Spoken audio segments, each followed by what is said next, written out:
And we'll have Dr. Ed Ashby and his assistant, Troy Breeding, and we're going to be discussing the ultimate hunting arrows and how to achieve it and the facts that you need to know to prove what everybody's been saying about it. So here we go, Dr. Ed Ashby.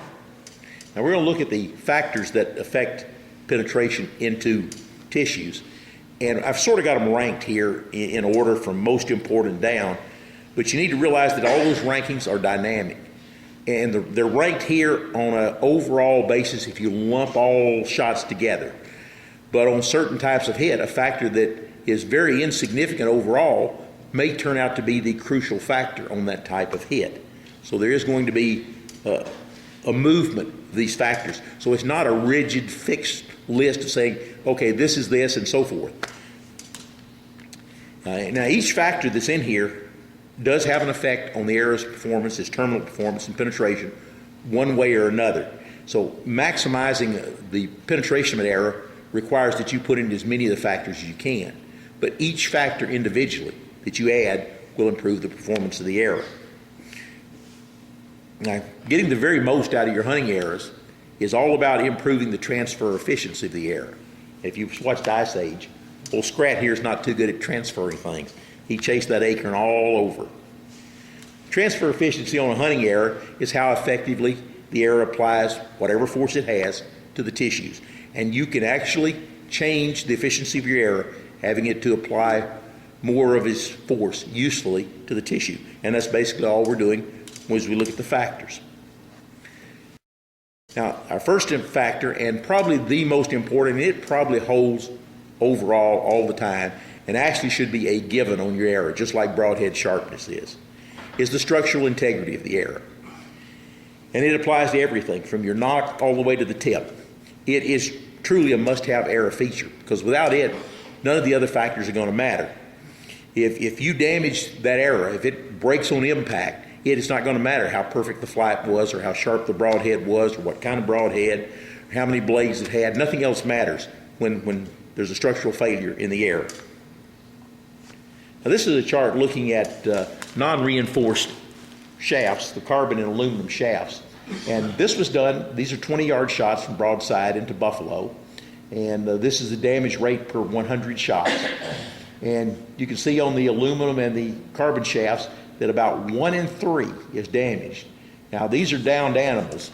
None of that damage can be attributed to movement of the animal after the arrow hit him. This is from impact with heavy bone. And this is the real weak link on these is the aluminum insert and aluminum broadhead adapters if you use those. They cause all sorts of problems. The sturdiest of all shafts, hands down, are hardwood shafts with the lowest damage rate. And we're talking about the hickory and ash and laminated birch and purple heart and epee and forged woods, things like that. Not Port Orford cedar or lodgepole pine, but the tougher woods. And something I didn't mention yesterday that I should have, so I've talked to various people that we did have a lot of testing with footed shafts. And the footed shafts do very, very well if you have a hardwood footing on them.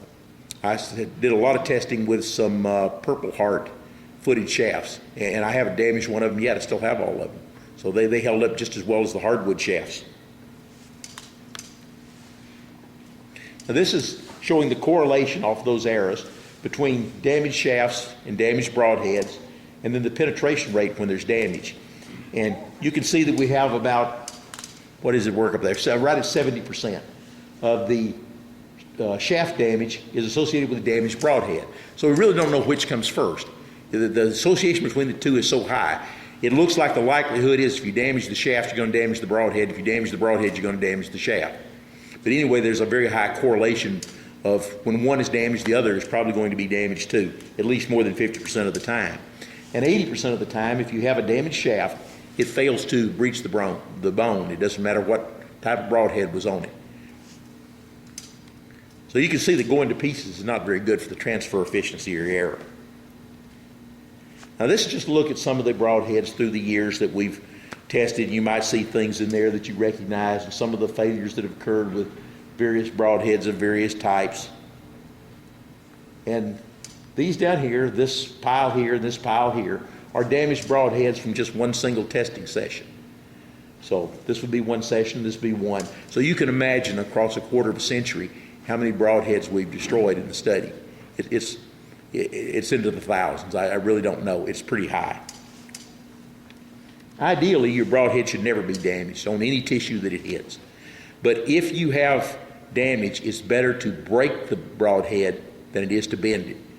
A very tiny tip bend like this will cost you 14% of the penetration average when it hits. That's not because of the dulling of the front of the arrow, it's because it redirects the course of the arrow, trying to pull the shaft behind it through the tissues in what is now a curved path that creates a lot of resistance and cuts the penetration down.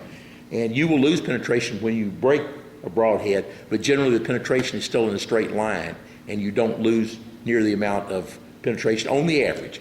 Now, there's times you're going to break a broadhead and it's going to bring everything to a screeching halt, particularly if you got something like a vented head and it breaks off and leaves a hook. That's going to stop the penetration really fast. So that's one of the factors you want to look at. And one thing that I have a great tendency to do is, and it's, if you ever go out on expensive hunts, you go out west to hunt elk, or you're spending a lot of money to travel somewhere, or you're going after a really big animal, I always try to use a well-used broadhead for my first shot, because I don't care what kind of broadhead you buy, how much you pay for it, things happen. The biggest problem with the high-quality broadheads has been occasionally you get one that's not heat-treated right. When you have a failure, virtually always it's because of the heat-treating problem. So you're going to get some of those.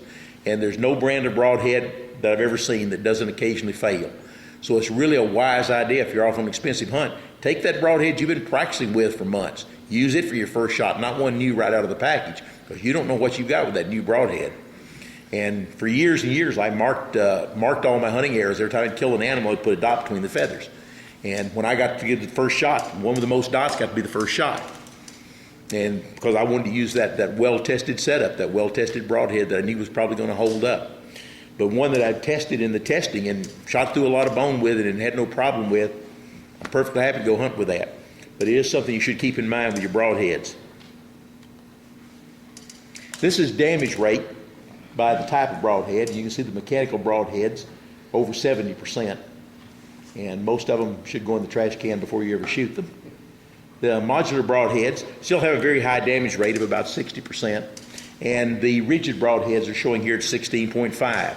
Now this is 2004-2005 testing, so we've been doing the study for 2 decades already, and most of the poor rigid broadheads are already out of the system. So you could sort of look at this as the damage rate from what would be the more popular or more commonly used broadheads today. But you should realize that there are a handful of broadheads that have damage rates less than 1%. So there is some difference in the broadheads that are available out there. But any of your rigid heads, of the more popular rigid heads particularly, are going to outperform any of the replaceable blade heads or any of the mechanicals, which, well, I'd like to see them gone.